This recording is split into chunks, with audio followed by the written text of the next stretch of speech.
Peradi, Bapak Haji Rambe, sarjana hukum yang tetap setia di pada jalur advokat Indonesia. Kita bincang-bincang pada kesempatan siang hari ini, banyak materi, banyak ilmu yang akan dibagikan oleh beliau kepada kita.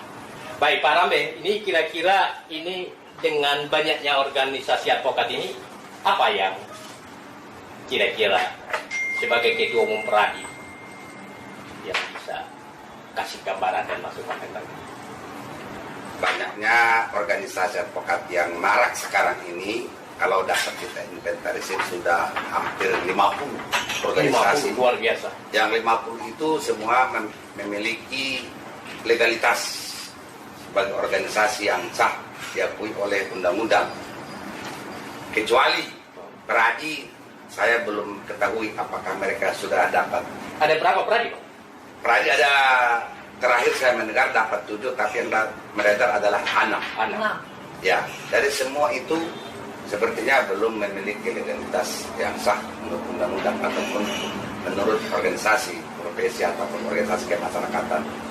Nah itu yang terjadi kondisi pasca dari surat Ketua Mahkamah Agung. Sekali lagi, pasca terjadi dikeluarkan, diterbitkannya surat Ketua Mahkamah Agung 073 tahun 2015. Ya, itu sehingga menjamurlah dari organisasi-organisasi yang satu dan lainnya sampai sekarang kurang lebih 50 organisasi. 50 organisasi advokat, luar biasa. Kemudian Peradi ada 7, Peradi ada 7, KAI ada 4, KAI ada 4, dan lain-lain sebagainya. Kadin ada 2, Kadin ada 2, Peradin semula ada 2, semula ada 2. Sekarang sudah tidak. Sekarang sudah tidak. Karena satu telah berubah nama di bawah pimpinan saya. Karena saya ini orang bodoh. Saya tidak akan mau berkutat di kebodohan itu. Ya. Nah, dari tidak akan mungkin ada lagi Islah, sudah tetap mempertahankan egosentris masing-masing. Saya berubah nama, ganti baju, Menjadi dari persatuan menjadi perkumpulan. Ya, perkumpulan persatuan sendiri masih ada. Sekarang perkumpulan advokat Indonesia adalah disingkat disebut Peradin, adalah saya di bawah pimpinan saya. Oh, jadi bedanya persatuan dengan perkumpulan. Ya, Luar biasa. Artinya berarti Pak Rambe ini berhasil keluar dari lingkaran setan daripada konflik-konflik. Iya. Yang seharusnya memang bisa ditiru oleh Peradi. nah itu. Mampu mau ganti nama atau merubah diri. Mereka itu pintar-pintar. Saya orang bodoh. Baik. Jadi kebodohan itulah aku bikin berubah. Ngapain saya harus berkonflik? Ngapain saya harus Pepesan kosong. mempertahankan yang tidak karu-karuan? Sementara saya ingin berkarya, ingin bersumbangsi, ingin beribadah untuk menegakkan hukum yang berkeadilan dari publik tercinta ini. Karena masyarakat bangsa ini sangat membutuhkan karya-karya seorang advokat yang idealis, menunaikan kewajibannya, melaksanakan, mengimplementasikan undang-undang advokat itu sendiri. Karena mohon maaf Adinda, semua para advokat Indonesia hanya Peradin satu-satunya yang melaksanakan konsisten, konsekuen terhadap undang-undang advokat. Baik. Nanti kita cut dulu itu. Artinya masalah Peradin nanti Abang Anda akan bercerita panjang tentang itu. Ya. Tapi kita masuk dulu ke poin banyaknya organisasi. Apa ini? Fenomena apa ini sebenarnya sampai ada 50 organisasi advokat? Fenomena ini adalah suatu pengingkaran terhadap profesi advokat itu yang disebutkan dengan wadah tunggal. Di mana pada waktu kita bahas undang-undang advokat itu, termasuk juga Adinda pernah ikut, saya ingat bersama-sama dengan Abang di Komisi 2 dulu, sekarang Komisi 3 Hukum. Terjadi 2 yang alot berkali-kali dilakukan pembahasan antara single bar dan multi bar. Dengan segala argumentasi, dengan segala pendapat, semua pendapat ahli sudah didengarkan, memaksakanlah keadaan pada waktu itu menjadi wadah tunggal. Karena yang didengar suara pada waktu itu hanya Bang Buyung. Betul.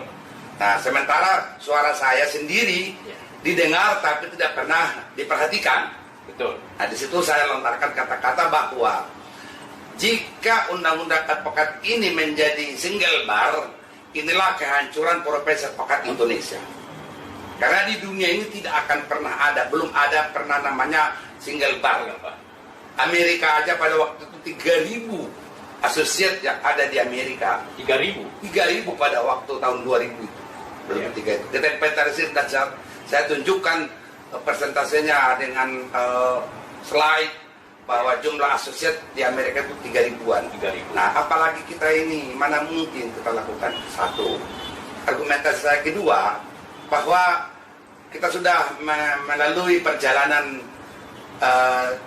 waktu mulai dari berdirinya Peradin tahun 64 sampai dengan tahun 2000 pada waktu kita bahas undang-undang advokat itu, sudah berapa organisasi berdiri, berapa kali dibangun untuk single bar, tidak akan pernah berhasil. Tidak pernah berhasil. Nah, pertama dari Peradin, Ya. tahun 60, tahun 85. Peradin 65. 64, 85 Peradin. Peradin 85 pecah menjadi Ikadin. pecah menjadi Ikadin. Berarti Ikadin ini pecahan dari Peradin. Iya, Oke. pecah. 85. Bukan pecah sebenarnya. Memisahkan diri. Bukan memisahkan diri. Karena Peradin waktu itu sangat dibenci oleh rejim Pemerintah Orde Baru. Ya. Karena kita tidak mau didikte, Peradin itu tidak mau didikte oleh rejim berkuasa. Berkuasa. Nah, dengan cara-cara manuver politik hukum mereka pada waktu itu dibentuk Ikadin. Tapi Peradin pada waktu itu tafakur. Tafakur dia. Tafakur. Tidak dibubarkan itu, tidak Ya. dibubarkan, tidak membubarkan diri. Nah, Peradin ya. Peradin. Ya, Yang hidup dan tidak mau lah kira-kira begitu. Ya. Kemudian berhasil pemerintah mendirikan Ikadin. Ya. Itu 5 tahun kemudian, Ya. Ikadin pecah lagi. Ikadin pecah lagi. Tahun berapa itu kira-kira? 90. 85-90. Oke. Nah, jadi 85 berdirinya Kongres Munas pertama Ikadin di Hotel Indonesia Di Jakarta. Iya, Jakarta kan 10 November. Karena saya juga ikut pelakunya. Sebagai pelaku sejarah. Iya, pelaku sejarah. 10 November 85 itu berdiri. Kemudian 5 tahun kemudian pecah lagi berdiri AAI, Asosiasi Advokat Indonesia. Oh iya. Oke. Kemudian berdiri lagi Ya. IPHI, Ikatan Pengacara Hukum Indonesia. pengacara Ikatan Pengacara. Ikatan Penasihat Penasihat Hukum Indonesia. Indonesia. Pecah lagi Pecah lagi. HAPI Himpunan Advokat Pengacara Indonesia. Indonesia. Nah, habis HAPI, kedua apa lagi ya urutannya? Macam-macam lah sampai di situ. Baik. Nah, itulah argumentasi saya pada waktu pembahasan undang-undang advokat itu. Tapi teriak semua karena Bang Buyung begitu hebat, sehingga suaranya yang diperhatikan, yang dipertimbangkan jadilah single bar. Dan di situ saya berucap kata menyampaikan kepada pembahasan rapat di Komisi Hukum DPR itu, disetujuinya undang-undang advokat ini menjadi undang-undang adalah awal kehancuran profesi advokat. Itu statement apa ketika itu? Ya, ketika itu. Dan semua di cover TV, koran, sebagainya. Luar biasa.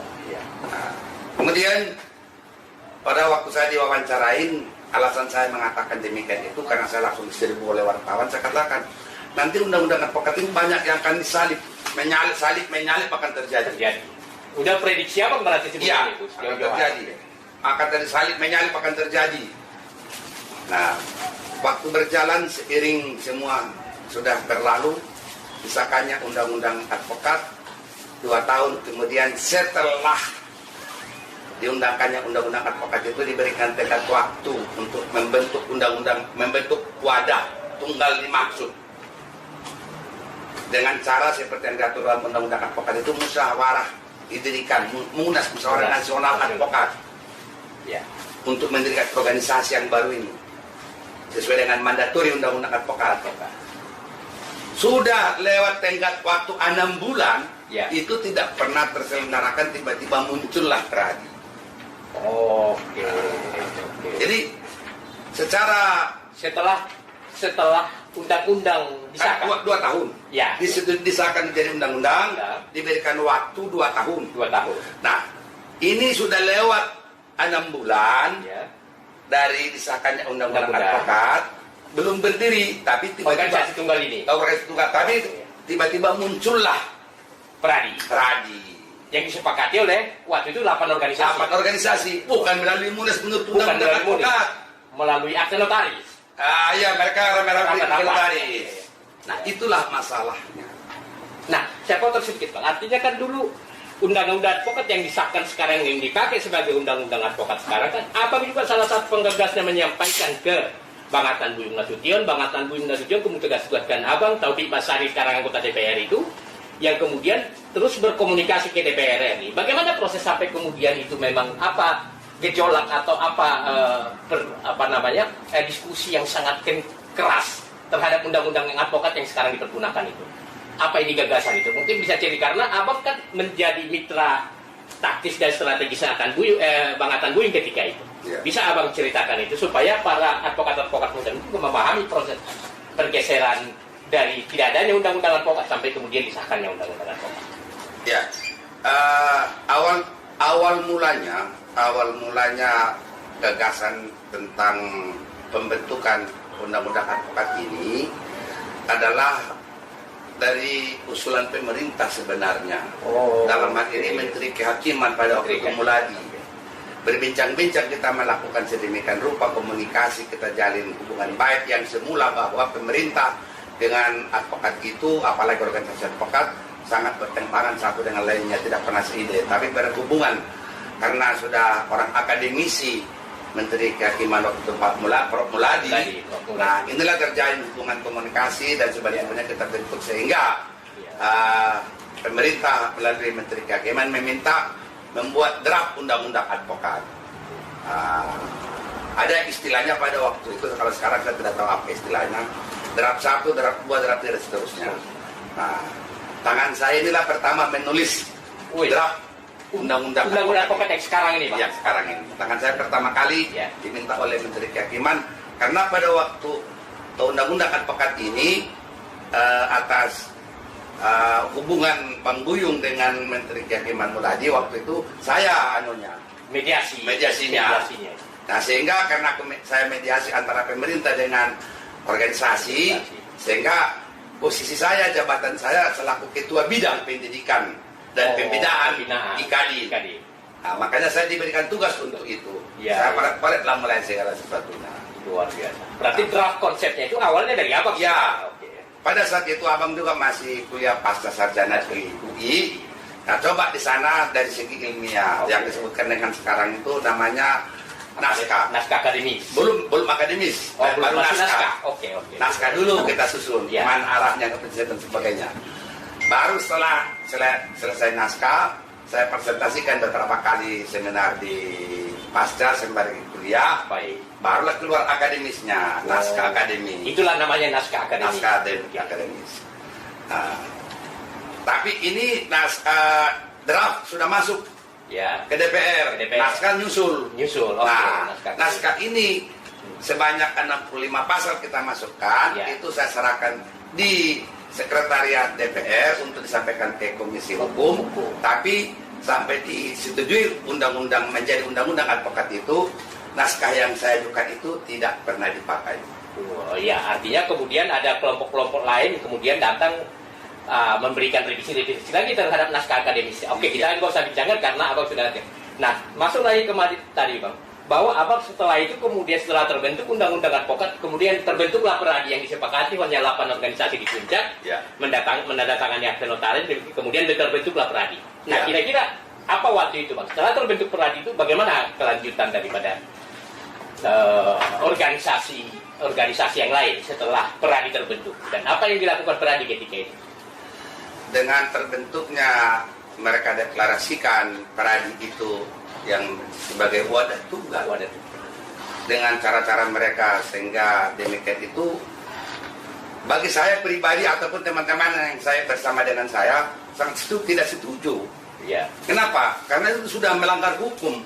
Berdirinya peradi itu kan melanggar hukum, melanggar undang-undang advokat. Mestinya kan bukannya organisasi yang berkolaborasi. Tapi kan mestinya digelar. Semacam kongres atau munas. Oke. Istilahnya di undang-undang itu munas. Tapi kan kumpulan para ketua-ketua dan sekjen. Kumpulan berarti kesalahan.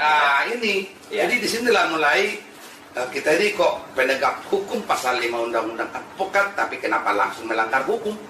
Undang-undang. Mulai itu memisahkan diri termasuk saya. Ini Pradi nggak benar. Saya keluar aja lah dengan cara-cara lain. Baik. Begitu asal mulanya ini. Oke, baik. Kalau konsisten, konsekuen dilakukan sesuai dengan mandatori Undang-Undang Advokat itu melalui Munas lah. Ya. Ini kan tidak pernah. Munas. Sampai detik ini tidak pernah Munas. Ya. Pradi. Munas Advokat Indonesia untuk membentuk Pradi nggak pernah. Selain daripada itu juga sudah pasal 30 itu sudah inmaleh, sudah lebih 2 tahun. Oh, pasal 30 Undang-Undang Advokat 32 yang mengamanatkan? Ya, 2 tahun selama-lamanya sudah terbentuk organisasi advokat. Iya. Oh. Gitu. Sudah inmaleh. Ya. Bahasa itu inmaleh. Inmaleh artinya sudah melebihi kadaluarsa. Iya, sudah. Iya, betul.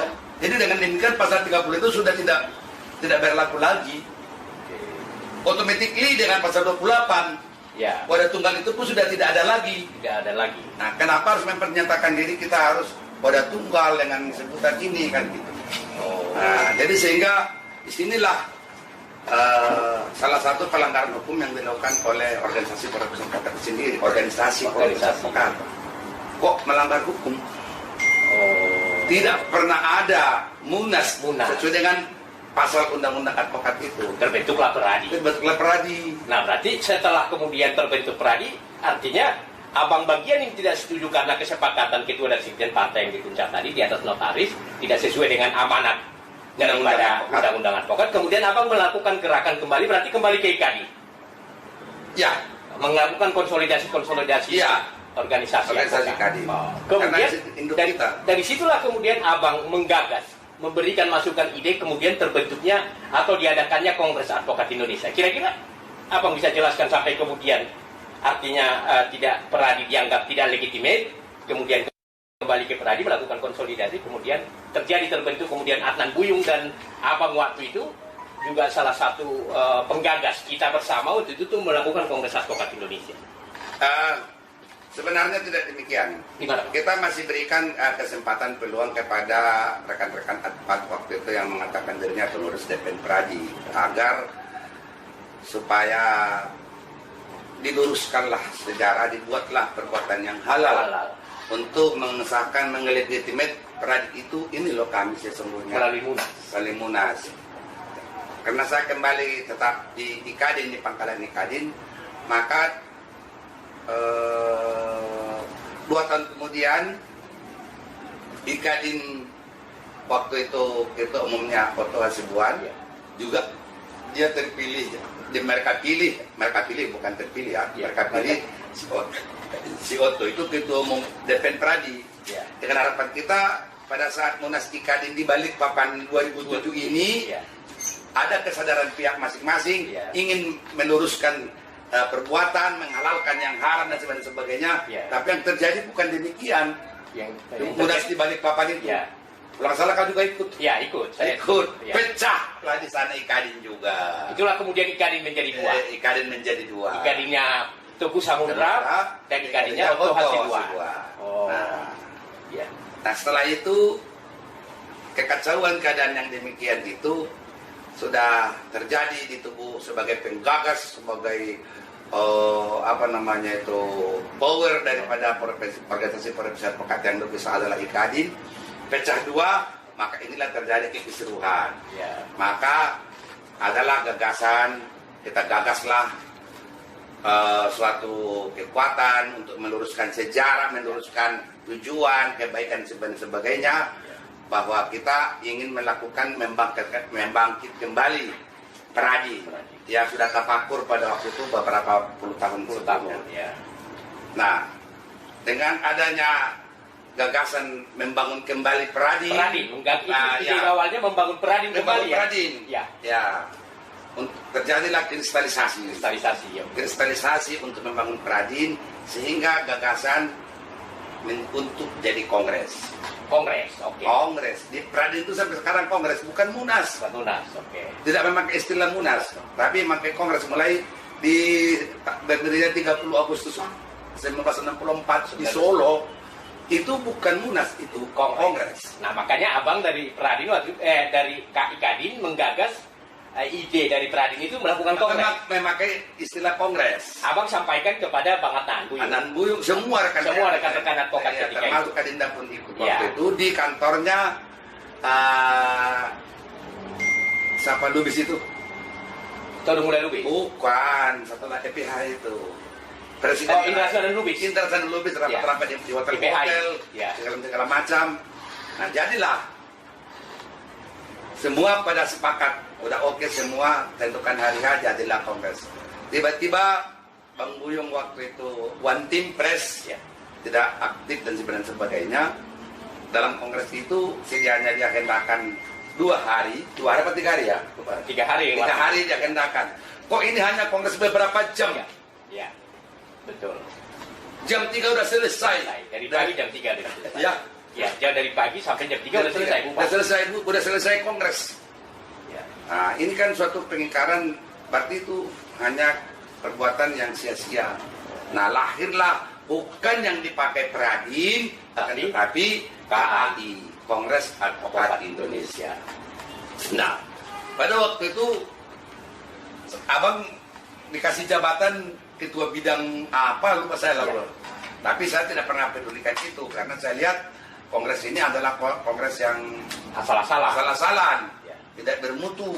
Nah, sehingga apa yang saya ucapkan waktu mengkristalisasi waktu kampanye ke daerah-daerah untuk pembentukan organisasi advokat yang untuk membuat suatu organisasi yang halal, yang kredibel dan sebagainya, tapi juga tidak tercapai. Melalui kongres iya, tidak tercapai. Pokoknya langsung aja semua. Aduh, jadi apa namanya itu intelektual profesi itu kok tidak ada. Tergadaikanlah ketika itu. Waktu itu, ataupun terkesampingkan. Nah, sehingga karena sudah keadaan itu tidak mungkin dapat saya berbuat, ya sudah. Dari situ banyak juga rekan-rekan, bahkan pada waktu yang hadir kongres banyak yang tidak advokat kok. Ya, waktu itu banyak yang hadir, termasuk kemudian Presiden KAI ini Saudara Cucu. Waktu itu saya WA dari Kalimantan, mereka datang masih bawa tas koper besar. Waktu itu ikut di Kongres Advokat Indonesia di Sudirman. Ketuanya Ahmad Yani. Nah, itu waktu kita sama-sama panitia untuk menggagas itu. Nah, disitulah kemudian yang sekarang Presiden Advokat Indonesia kemudian masuk menjadi Presiden KAI sekarang. Nah, setelah pasca KAI ini, Bang, kira-kira apa yang memang Abang bisa refleksi kembali, kemudian Abang menyatakan bahwa KAI ini juga tidak menjadi solusi. Kongres yang when man food advokat ini tidak menjadi solusi dari persoalan advokat. Yang dia kejar, tapi yang ada melekat pada diri seorang advokat Indonesia adalah egosentris.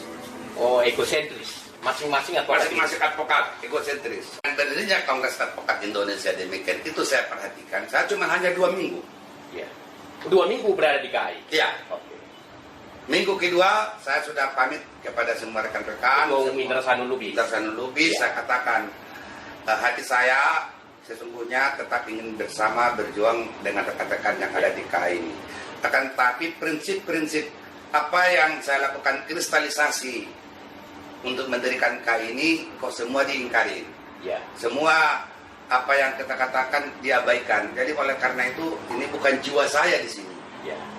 Saya pamit karena saya bukan butuh jabatan, saya adalah butuh pengabdian. Oke. Baik kepada keluarga maupun kepada masyarakat bangsa negara untuk tegaknya hukum dan keadilan. Nah, berarti koreksi Abang waktu itu bahwa Kongres Advokat Indonesia seharusnya tidak memakai KAI.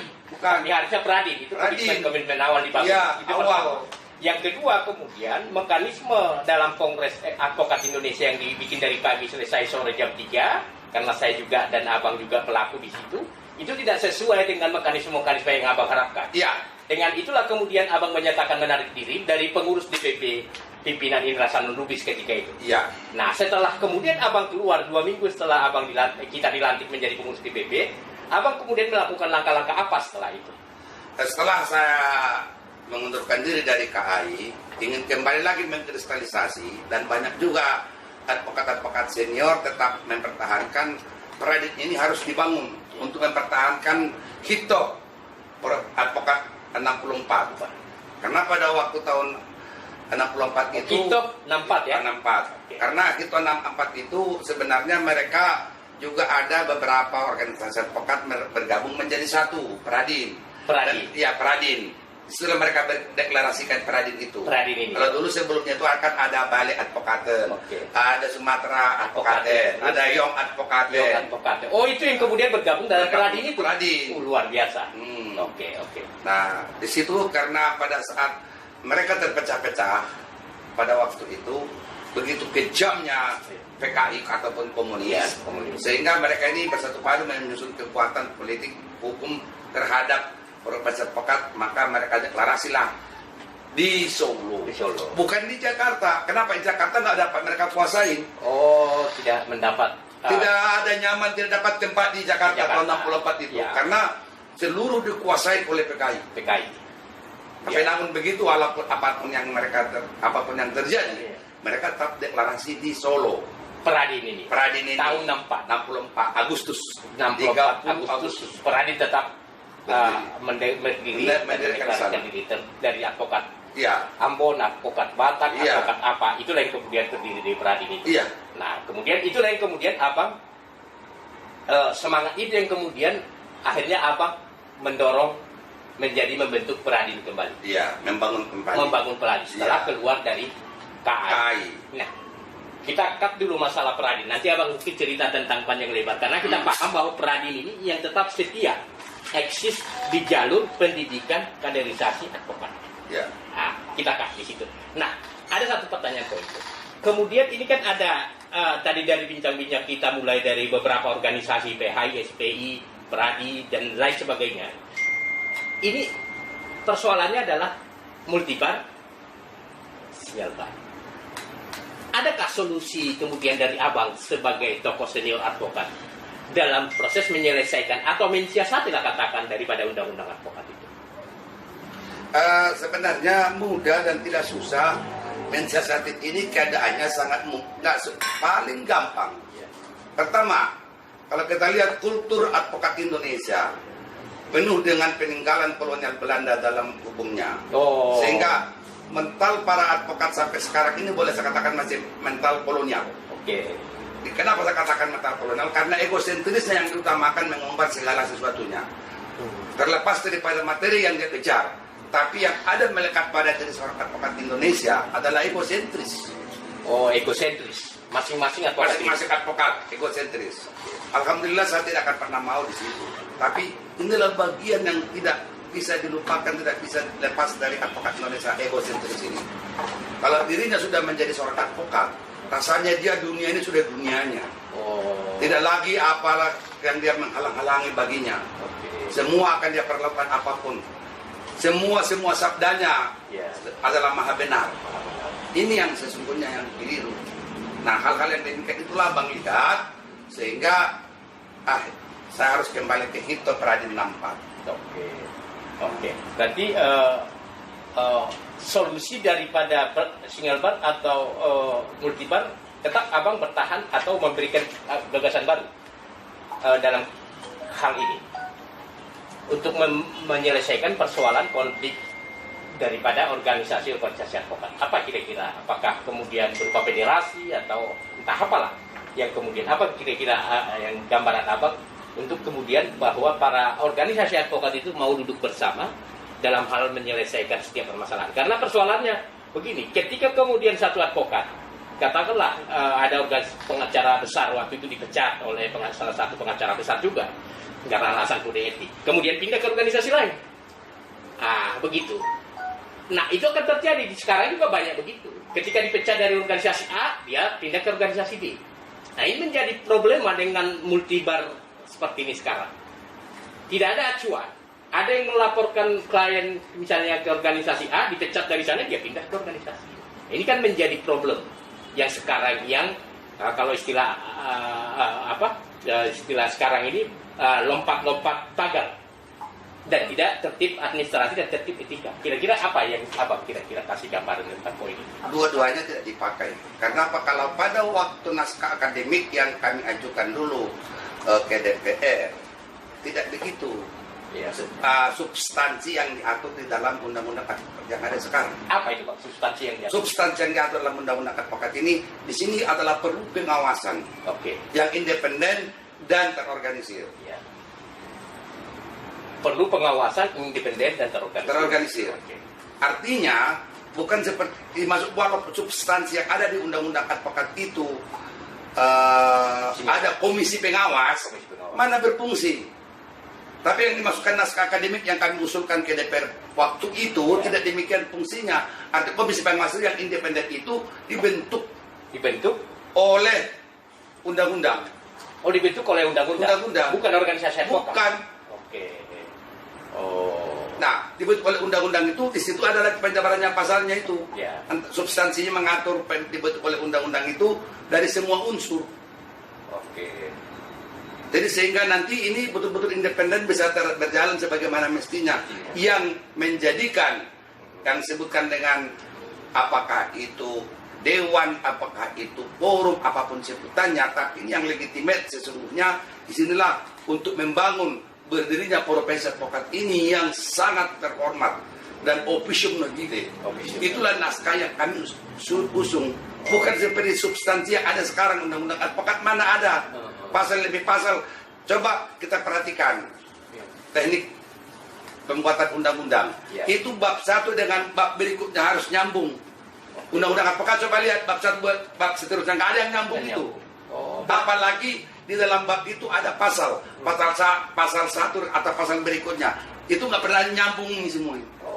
Berarti dengan demikian undang-undang advokat sekarang ini sebenarnya tidak sempurna. Tidak sempurna. Artinya punya potensi, artinya punya sumbangsi yang membuat kemudian banyaknya organisasi advokat dan terpecah-pecahnya. Iya, itu bukan, itulah semuanya penyebabnya. Itu, karena naskah akademiknya tidak ada.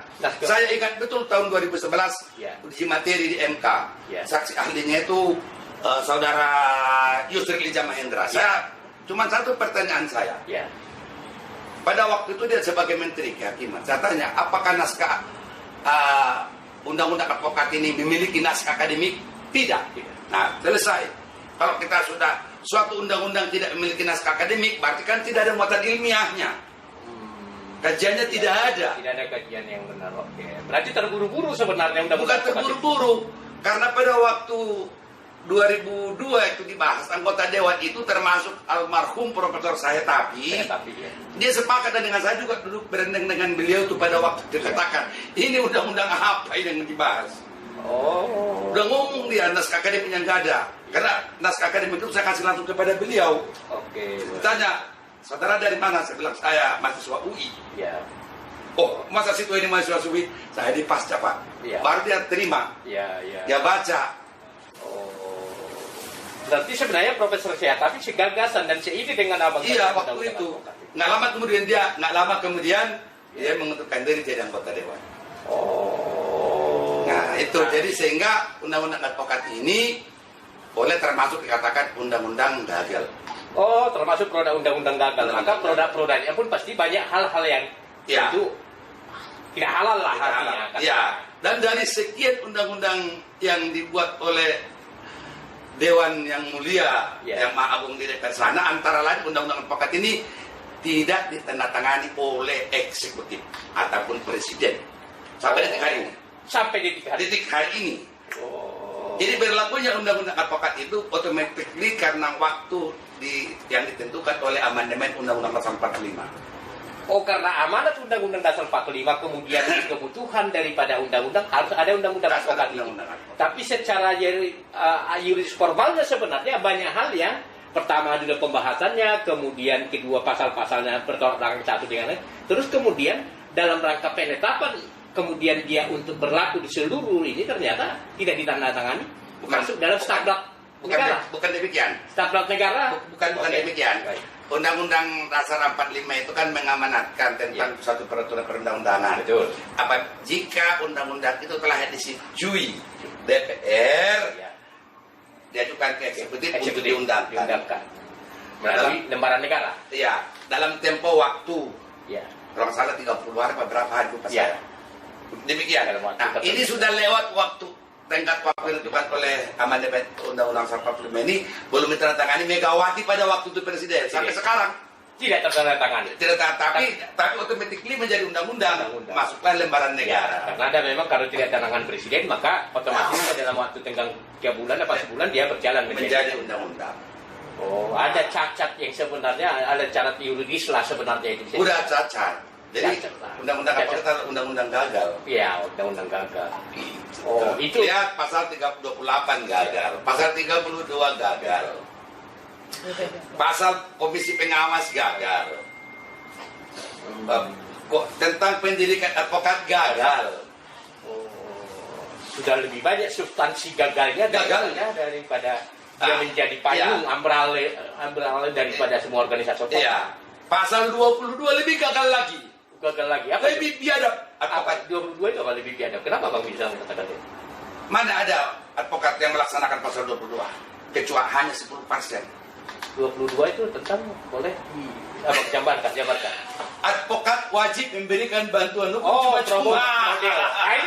Itu nanti bahas masalah Pradim itu Bang. Itu kemudian dia bilali sama Pradim. Nanti kita akan poin itu akan secara khusus kita bahas itu. Nah itu berarti dengan demikian undang-undang ini memang sudah selayaknya harus diganti atau dirubah. Itu yang kemudian harus digagas. Nah, kalaupun dirubah, bagaimana menurut Abang perubahan-perubahan yang kita harus lakukan? Apakah satu organisasi, semua organisasi, atau pemerintah? Yang saya katakan tadi, tetap aja multibar, tapi di bawah satu komisi pengawas.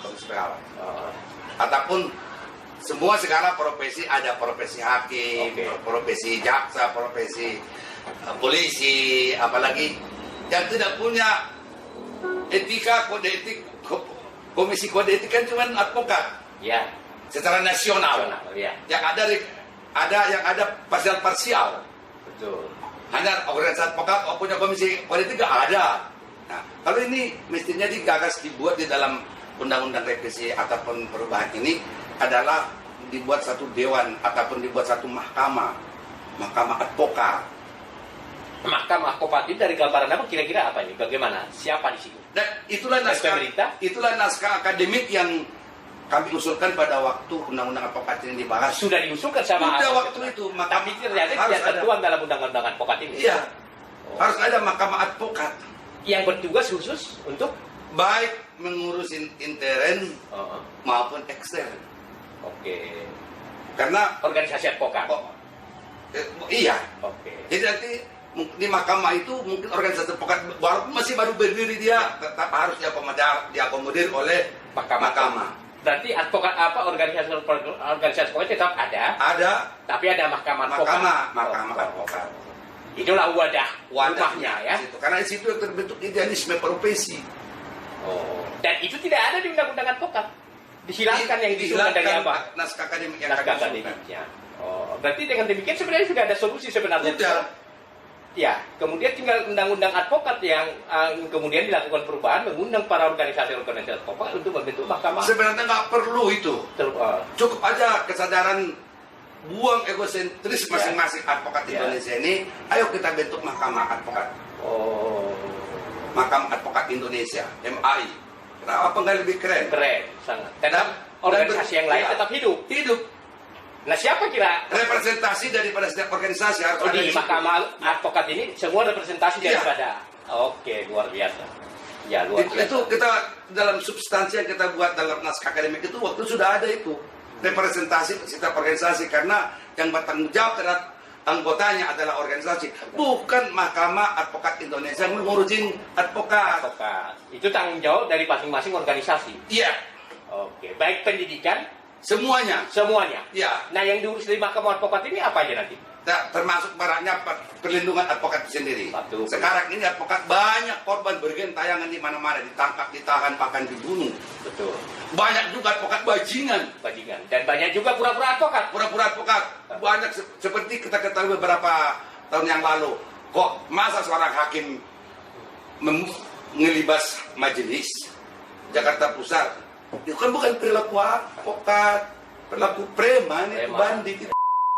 Nah ini yang perlu kita lihat, di mana salahnya ini. Siapa, bagaimana? Bisa sampai premanisme muncul di premanisme dalam persidangan. Buka ikat pinggang libas langsung, ini kan nggak betul. Berarti ada sistem yang salah, undang-undang advokat sudah salah memang. Ya, menghadirkan menjadi premanisme. Nah itu. mestinya kalau ada mahkamah advokat, itu dia menegur organisasinya. Siapa anggotamu? Ya. Kamu urusin atau kami yang mutusin. Kan gitu. Ya. Jadi terserah sentral. Jadi nanti mahkamah advokat itu sudah setara dengan Mahkamah Agung, Mahkamah Konstitusi. Ya. Ini banyak korban-korban advokat yang dikandangin, yang disandra. Baru-baru ini kota saya sebulan yang lalu disandra di Kupang oleh oknum jaksa. Oh iya. Gila. Ya. Nah, itu poin menarik itu sebenarnya nanti masalah kesetaraan itu. Undang-undang advokat itu menyatakan kan, undang-undang menyatakan bahwa Mahkamah Agung diatur oleh undang-undang, kita diatur oleh undang-undang, tapi undang-undang kita ini lemah. Karena Pak, dari advokat itu sendiri membuat lemah. Oke. Sebab kita bentuk wadah Mahkamah Advokat Indonesia, MAI. Nanti rekrutmen anggota tetap di representasi organisasi. Karena nanti baratnya bermasalah, Pradin gitu. Yang tegur itu, ketua, siapa ketua Rambe, panggil otomatis bermasalah itu. Kami tunggu laporannya. Oke. Begitu. Dan begitu juga, saya teriak, mahkamah tolong ini anggota saya lagi ditangkap di sini nih. Nanti mahkamah yang berhubungan menginvestigasi ke anggota Pradin yang ditangkap ditahan itu. Apa persoalannya? Kan begitu. Luar biasa berarti ada Mahkamah Konstitusi nanti. Mudah-mudahan para organisasi advokat yang lain juga gitu bisa mendengar ini untuk berpikir itu, untuk tidak berpikir lagi untuk menyatukan organisasi yang sudah hampir 50 ini. Nggak mungkin itu sampai kiamat dunia pun. Udah nggak mungkin. Nggak mungkin. Siapa mau menyatukan? Semua sudah punya legitimasi masing-masing. Punya pengesahan dari Kementerian Hukum dan HAM. Dan pertama kali mendapatkan pengesahan dari Kementerian Hukum dan HAM adalah Pradin. Orang nggak bisa memungkirin itu. Berarti nggak mungkin lagi sebenarnya single bar, sudah harus memang undang-undang harus dirubah menjadi multi bar. Tapi dengan membentuk komisi. Yang dimaksudkan dengan single bar itulah mungkin kita wujudkan kepada MA tadi, MAI, Mahkamah Advokat Indonesia. Besok nanti kita jadikan sebagai inilah wadah tunggal maksudnya, bukan wadah tunggal organisasi. Ini saya katakan tadi awal kita berbicara bahwa organisasi advokat ini kalau ini disahkan menjadi undang-undang langsung ada yang nyalip, kan disalip, salip menyalip. Nah, timbul pertanyaan apalagi yang sekarang rumitnya dunia advokat. Ada advokat abal-abal, ada advokat kaleng-kaleng, ada advokat suntuluyo, ada pura-pura advokat, terutama sarjana hukum jadi advokat. Nah itu, sarjana ekonomi jadi advokat, residivis jadi advokat. Orang yang sudah digaji negara sampai umur 60 tahun pensiun kemudian jadi advokat.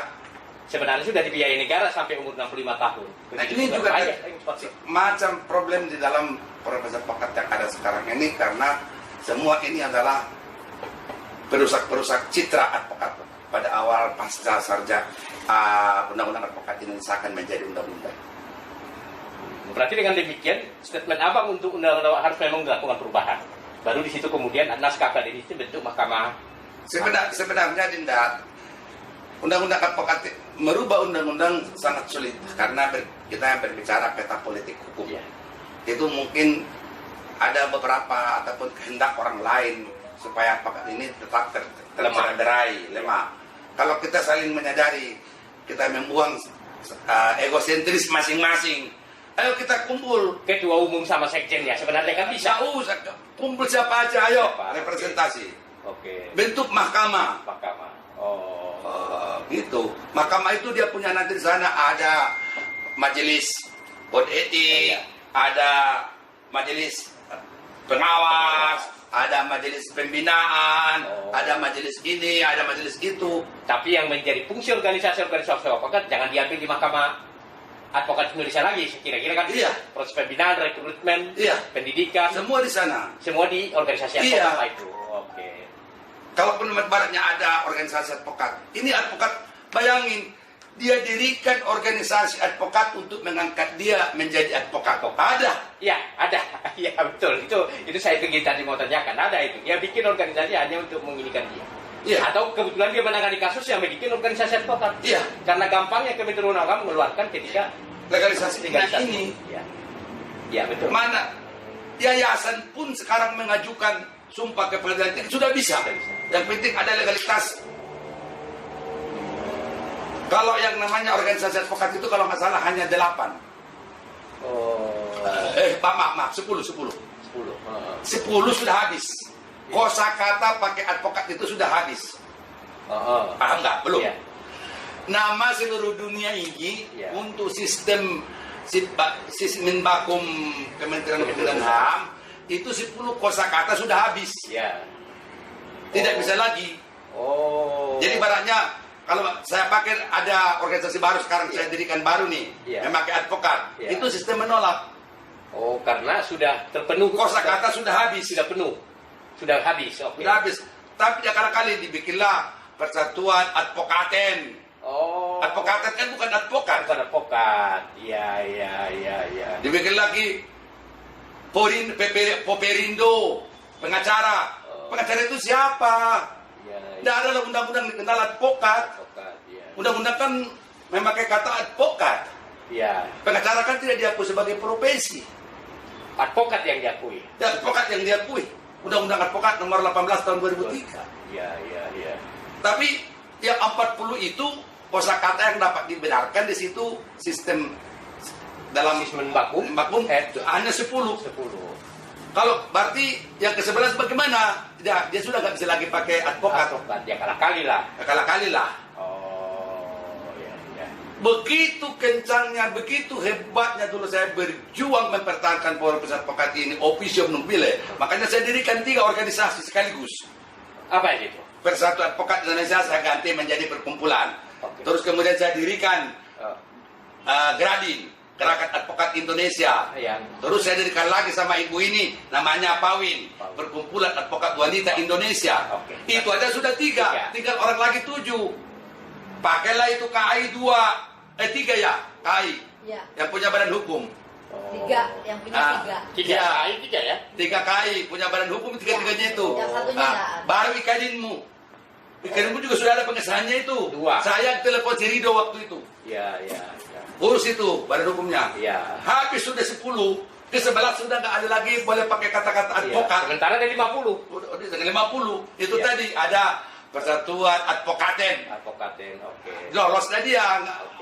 Dan macam apa lagi? PPHI nggak ngerti aku lagi sekarang nama-namanya. PHI. Ada IPHI udah lama. Udah lama itu, tapi juga pengacara kan, bukan advokat kan? Ikatan Pengacara Hukum. Iya. Itu, jadi itu persoalannya. PPKHI. Berarti nanti kita bicara ke wanita tadi sama Peradin sama yang abang bentuk 3 tadi. Setelah kemudian selesai persoalan undang-undang dan berjaknya undang-undang ini.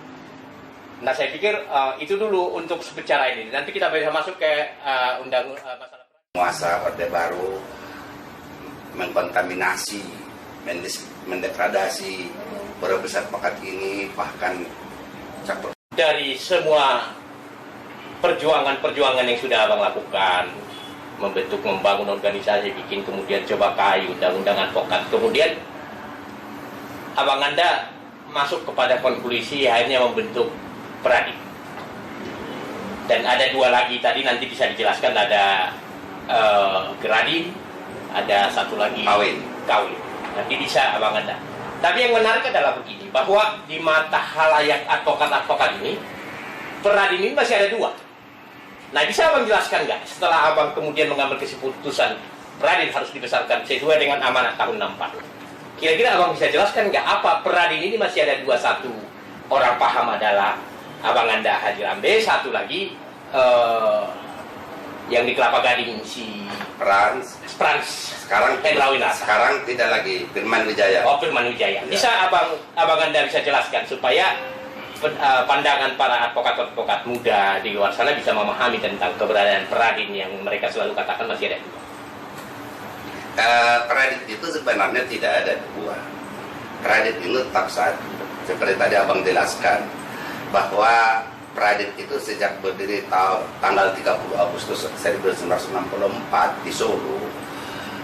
Kemudian tadi kita sudah bincang-bincang campur tangannya rezim penguasa Orde Baru mengkontaminasi, mendegradasi profesi advokat ini, bahkan campur tangan pada organisasi advokat sendiri pada waktu Peradin ini tidak pernah satu haluan, satu pendapat. Bahkan dianggap waktu itu kami ini anak tiri, sehingga lahirlah mereka bidanin, mereka biayain, namanya Ikadin.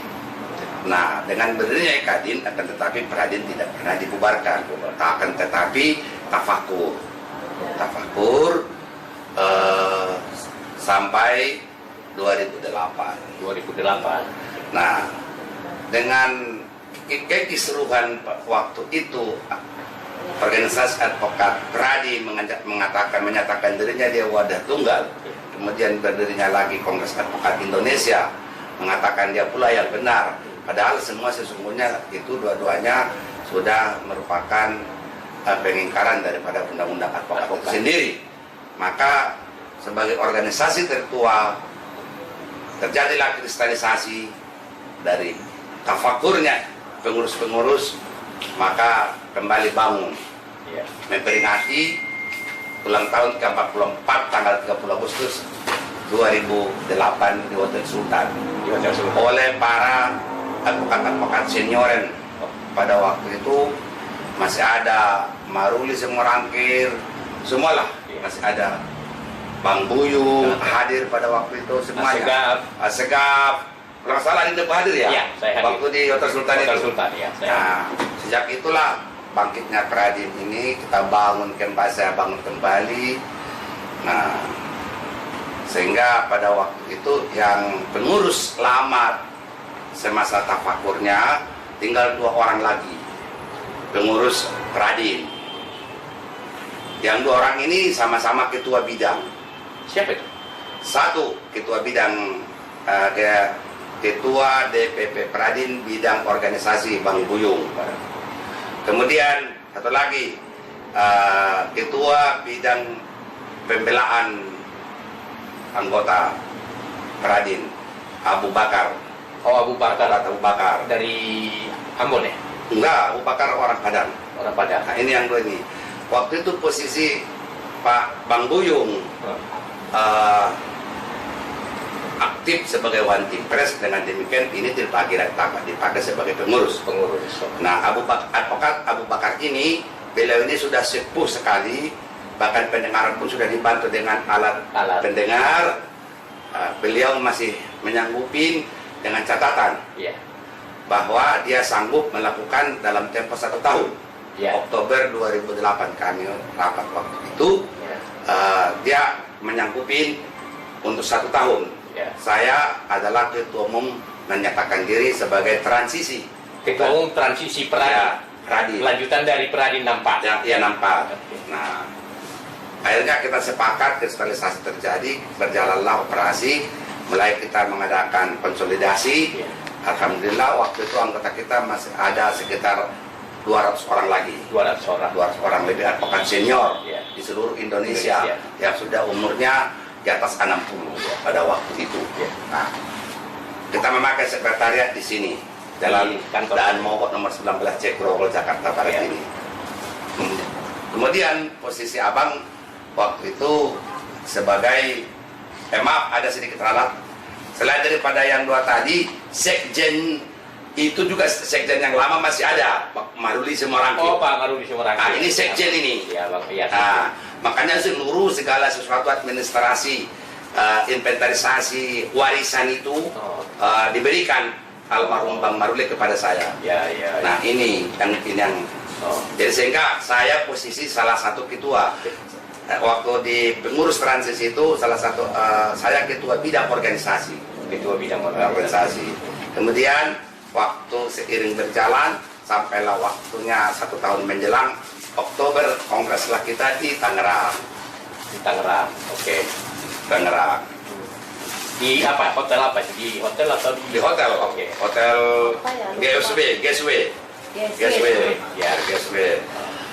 Itu kongres pertama pasca 64, tahun 64. Bukan pertama, kongres ke-5 itu, kongres ke-7. Setelah 64. Ya, kongres ke-7. Kongres ke-7 lah ya. Kongres ke-7 itu, nah, di dalam kongres yang terpilih di situ adalah Abang. Abang Andal lah. Ya, saya terpilih jadi ketua umum. Tapi saya lihat advokat-advokat senior ini masih ada minat Padahal tujuanku sebenarnya bukan untuk merebut jabatan, mencari jabatan, tidak. Semata-mata saya ingin mendudukan proporsional. Profesor Pokat ya officium nobile itu bagaimana sih? Apakah proposal yang bagaimana sih? Ini cita-cita Pradin ini kan ke sana. Buat saya pada waktu bukan jabatan saya cari, tapi yang saya minta itu tolong ini, biarlah saya yang bekerja. Silakanlah pimpin saya, pimpin kami di sini. Jadi saya ambil posisi sebagai sekjen. Silakan kalian pilih. Dipilihlah yang 7 orang si Prans. Itu bukan kongres itu, ini dulu kongres. Di luar kongres. Ya, udah karena saya terpilih sebagai ketua umum, saya belum sanggup, bisa saya sanggup sekjen. Mari kita pilih Pak Prans. Udah, jadi selesai itu. Seiring waktu berjalan untuk menselaraskan organisasi yang lama, anggaran dasar yang lama kepada organisasi yang baru, terjadi lagi manipulasi di situ, perselingkuhan, ekonomi. Tidak ada Pradin 64, yang ada adalah Pradin New. Wah, ini saya marah. Ini sudah merupakan pengkhianatan terhadap pada Pradin. Saya ambil posisi. Saya bilang kalau ini caranya, saya gerak lagi KLB. Gitu. Berarti abang melaksanakan KLB lah. KLB. Ya. Nah, KLB memang saya terpilih, kantor-kantor saya, uang-uang saya semua menyelenggarakan kegiatan organisasi saya yang biayain. Terpilih. Jadi KLB di Jakarta, di hotel yang sekarang hotel apa namanya nih? Hotel Cokro sekarang. Pokoknya KLB lah kami di situ, kembali saya. Terpilih lah abang kemudian jadi ketua umum. Jadi ketua umum. Nah, terjadilah dua. Satu dipimpin sama abang sama sekjennya. Kemudian Prans tetap dengan kesatuannya itu. Ya, kita coba 4 tahun untuk islah mencari jalan keluar supaya ya dia tetap pada pendiriannya. Saya tetap menjaga marwahnya Pradin itu sebagai organisasi perjuangan. Nah, tetap pakai persatuan dan segala macam. Tidak ada Pradin New, tidak ada itu. Nah, mereka adalah Pradin New yang namanya mereka bikin badan pengurus pusat strukturnya, badan BPP. Sedangkan marwah awal berdirinya Pradin kan DPP, Dewan Pimpinan Pusat. Nah, udah nggak ada lagi persesuaian, selalu kita di apa namanya itu dicemoohkan, dicibir sama mereka. Ya sudah, saya jalan Bismillah. Bismillah saya jalan. Mulailah saya bergerak melawan. Paling berat buat saya sesungguhnya bukanlah rival saya Prans, tapi justru lebih berat tantangan adalah yang mengatakan dirinya wadah tunggal Pradin. Semua anggota saya sangat-sangat luar biasa, dicercah seluruh Indonesia. Wadah tunggal Pradin. Hanya yang diakuin Pradin, yang diakuin undang-undang Pradin, semua terjadi.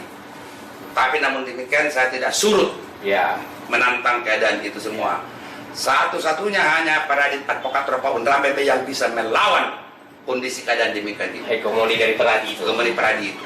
Nah, mudah aku jalan semua. Saya jadikan lembaga konsentrasi. Yang semula di Jakarta ini kita kenal tiap pengadilan pada pos vakum Pradin, menyesuaikan undang-undang supaya bisa mengakomodir advokat lain, maka saya ganti nama, didirikan dan dalam bentuk yayasan didirikan oleh Persatuan Advokat Indonesia Pradin adalah Pos Vakum Adin. Pos Vakum Adin. Dari semula Pos Vakum Pradin. Dari Pos Vakum Pradin kemudian berubah menjadi Pos Vakum Adin. Yang kemudian kita tidak bisa menutup mata di hampir seluruh pengadilan Indonesia. Seluruh Indonesia ada. Nah, itu yang maksudnya itu. Iya. Boleh abang ceritakan itu. Nah, udah kita bangun semua ini lembaga konsentrasi karena banyaknya pencari keadilan yang betul-betul sangat mendambakan kehadiran Pos Vakum Adin ini. Waktu itu belum ada undang-undang Balkum, sedangkan undang-undang advokat pun undang-undang gagal. Nah, mulailah digagas, saya kembangkan ke seluruh penjuru Indonesia membentuk Pos Vakum Adin. Waktu itu saya koordinasi dengan Mahkamah Agung, maka keluarlah surat edaran Mahkamah Agung nomor 10 tahun 2010 untuk tiap pengadilan dibentuk Pos Vakum. dibentuk Posbagin tahun 2010. Ya, Berarti atas inisiasi dari Abang Anda. Ya, bersama dengan Ketua Mahkamah Agung. Waktu itu undang-undang Bankum belum Belum ada. belum ada. Ini 2010. Wah, menarik ini. Coba Abang bisa lanjutkan teruskan ini. Ya, dengan adanya surat edaran Mahkamah Agung demikian itulah kita jual koordinasi dengan pengadilan, berdirilah Posbakum Adin di seluruh Indonesia.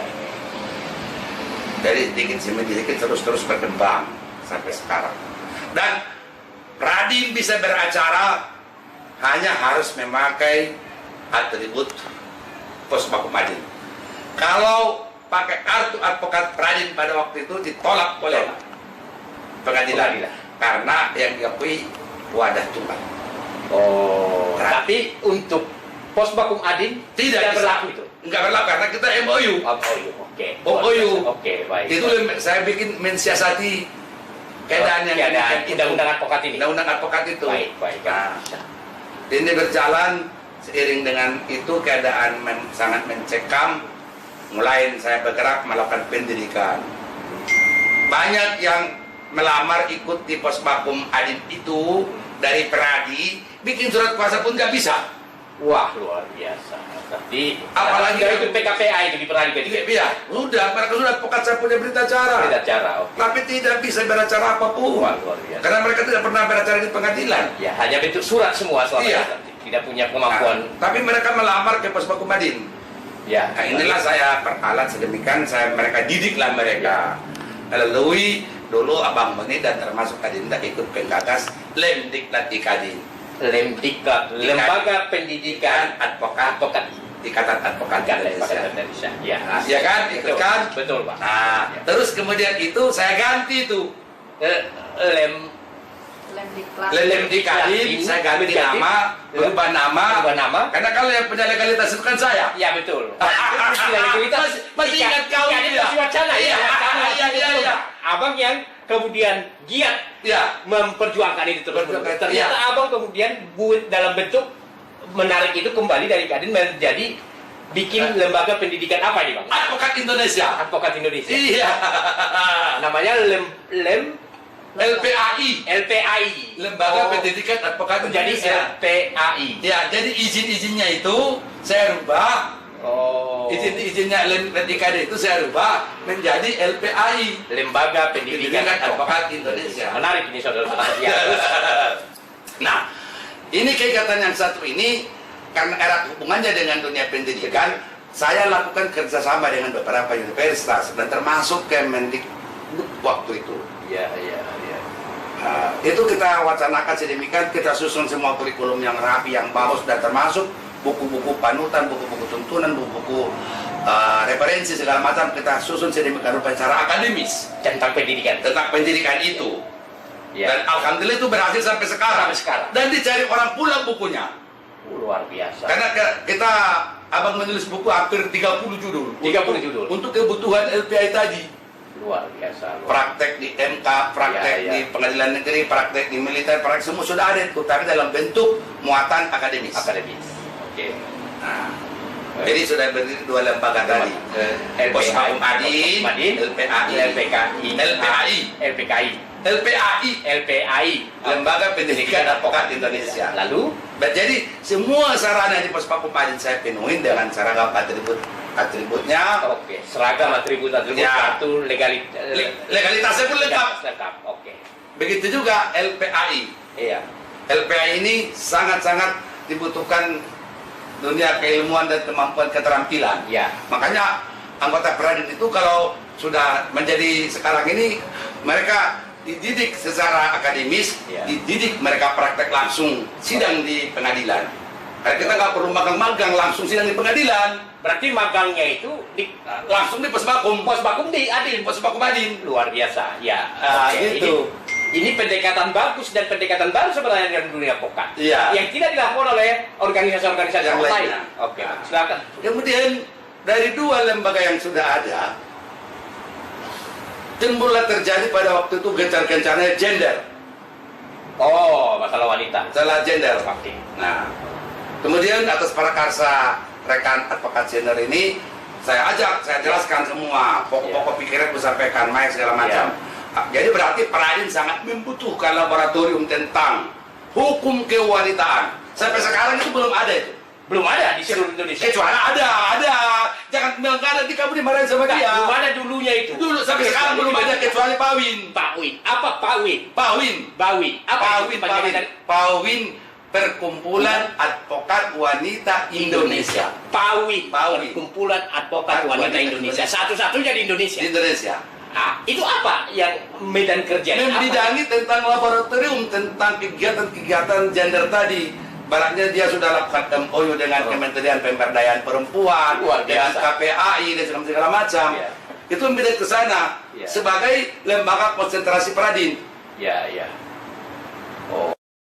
Itu membidangi tentang hukum kewanitaan. Hukum kewanitaan. Baru kamu dengar sekarang kan? Ya, baru saya- itu dia, itu yang Hukum punya. kewanitaan Hukum kewanitaan Indonesia. Indonesia. Itu medan kerjanya. Kemudian kerjanya tentang gender. Gender. Itu di bawah, itu organisasi sendiri atau di bawah Pradin? Lembaga konsentrasi Peradin. Lembaga konsentrasi Pradin, tapi berdiri sendiri, punya badan hukum sendiri. Iya. Oh. Tapi dia punya lembaga itu. Legalitasnya itu. Legalitasnya. Berdiri sendiri. Tapi ini adalah lembaga konsentrasi Peradin. Organisasi persen. Berarti seluruh wanita-wanita advokat seluruh Indonesia. Silakan gabung dengan Bahwa- beliau. Ya, sebentar masukkan ke sini. Ah. Hanya 5 menit. Sini, kamu sini. Dengar hanya namanya siapa? Ya, ini adalah nama pendiri, Ketua Umum Perkumpulan Advokat Wanita Indonesia. Silakan. Wanita Indonesia. Mbak, namanya siapa dan apa Pawin itu? Sekitar 2-3 menit untuk Baik. sebelum kita lanjut. Oke, terima kasih Abang Dah, gitu lah. Jadi memang melihat waktu itu marak-maraknya kasus yang berkaitan dengan gender, Peradin setelah mendeklarasikan namanya menjadi Perkumpulan Advokat Indonesia di tahun 2014, kami punya ide. Bahkan saya dulu sempat berkomunikasi sama Pak Ketum. Ya, Kita ini kan wanita yang notabene penegak hukum. betul. Ya kan, karena saya secara sejarah adalah anak kolong, Ya. anak keluarga besar Polri, Polri. papa saya Polri. Saya melihat Ya. kalau di Polres itu kan ada PPA, Ya. ya, yang khusus menangani wanita, Urusan anak, anak, dah. Terus di tentara juga ada KOWAT, Ya. ya kan? Ya. Di polisi ada Polwan, di tentara ada KOWAT. Kenapa di advokat kok tidak Ya. ada? Itu kemudian itu ide saya. inspirasinya. Yes, dan saya Dengan bilang panduan dari Abang Anda. karena melihat eksistensi dan kebutuhan. Karena saya pernah mendampingi klien, itu saya sampai pulang jam 3 pagi. Ya. Sedangkan notabene saya, seksualitas saya adalah seorang wanita yang notabene agak dianggap remeh Ya, oleh orang halayak umum.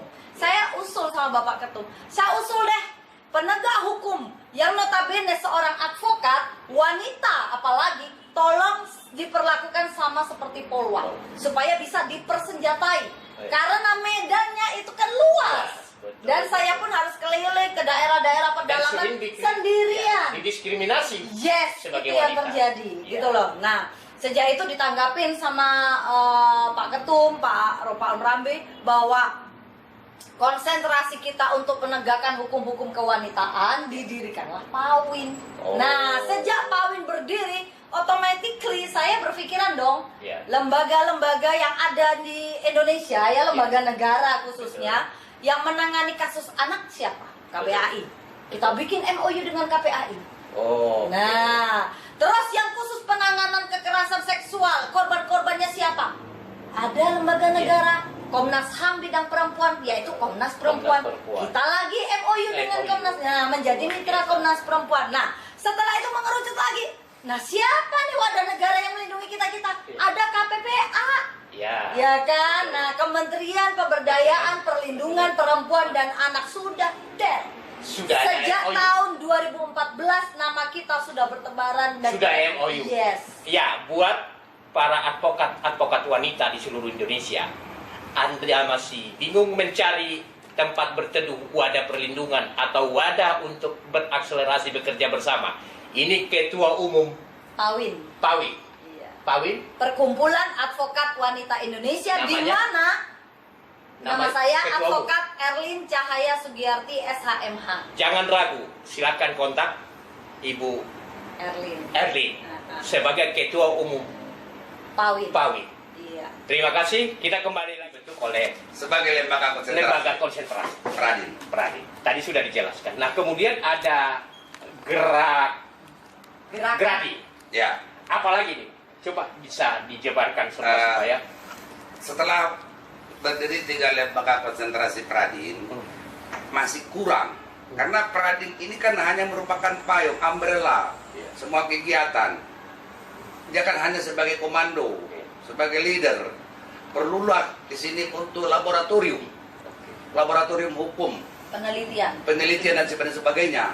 Maka dipandang perlu ada anggota, sebenarnya anak saya kandung nomor 2 mengusulkan kepada bapaknya, Pak, kita coba untuk gerakan-gerakan ini.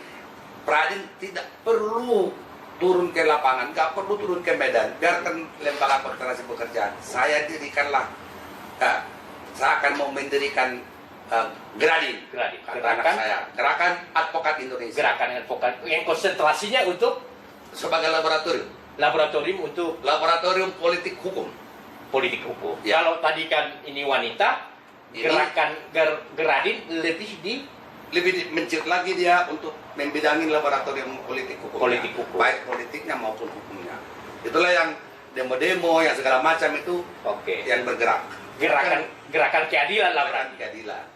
Luar biasa. Jadi rekan-rekan advokat di seluruh Indonesia bahwa Peradin ini setelah Pak Rambi tadi memutuskan langkah dan mengambil sebuah keputusan yang sangat revolusioner, beliau ini sudah membentuk Peradin. Peradin ini kemudian sudah melahirkan namanya Gradin, menghadirkan Persatuan Advokat Indonesia dan juga Lembaga Pendidikan Advokat Indonesia. Kita bisa bincang-bincang lebih jauh bagaimana kemudian Peradin ini membentuk yang sangat fenomenal, yang sangat kita semua pahami dan ketahui. Di seluruh pengadilan ada namanya Posbakum Adi. Bagaimana sepak terjang dari Posbakum Adi ini sebenarnya Pak di seluruh kancah peradilan Nusantara? Silakan Pak Rambi bisa jelaskan sepatutnya, karena kita tidak bisa menutup mata untuk keberadaan daripada Posbakum Adi yang eksis dan live di tengah-tengah masyarakat, melakukan pro deo, pro bono, dan menusuk jantung-jantung keadilan masyarakat. Silakan. Sudah saya jelaskan bahwa Peradin itu memiliki 4 lembaga konsentrasi, Posbakum Adin, LPA. Tadi sudah saya jelaskan bahwa Peradin itu memiliki 4 lembaga konsentrasi, Posbakum Adin, LPAI, Pawin, Gradin. Dan ada lagi yang satu lagi terakhir. Apa itu? Paria Advokat, majalah, lembaga informatika, majalah Paria Advokat. Bisa sedikit ini, Paria Advokat ini artinya bukan yang aneh di memori saya. Artinya ini bagian daripada sejarah yang juga mungkin saya pernah juga hadir di situ. Bisa bukan Anda? Kami ikut aktif mendirikannya. Ikut berarti Nanti Abang Anda bisa jelaskan lagi baru saya Paria Advokat muncul kembali. Silakan Abang Anda bisa jelaskan. Untuk mengakomodir menggelorakan lembaga konsentrasi 4 yang dimiliki oleh Peradin tadi, maka di sini perlu juga merupakan suatu komunikasi antar sesama, baik dari pusat dan dari daerah, untuk khususnya internal Peradin itu sendiri, dan monitoring keadaan kegiatan apapun yang terjadi, seperti halnya tentang pemberian bantuan hukum, memonitor keadaan kondisi anggotanya. Dan anggota Peradin itu tidak akan pernah terlantarkan ataupun menterlantarkan. Tidak pernah. Bahkan tekad Peradin terhadap anggotanya memberikan perlindungan dan kesejahteraan. Banyak yang datang ke Peradin untuk minta perlindungan kesejahteraan itu dari organisasi-organisasi yang lain. Karena salah satu contoh dalam kehidupan menjalankan profesi ini adalah kesejahteraan para anggotanya. Tapi kalau di Peradin, insya Allah, alhamdulillah sampai sekarang kalau ada anggota Peradin itu berpenghasilan di bawah 20 juta, itu pasti akan saya berikan teguran. Seluruh Indonesia. Rekan-rekan advokat muda ini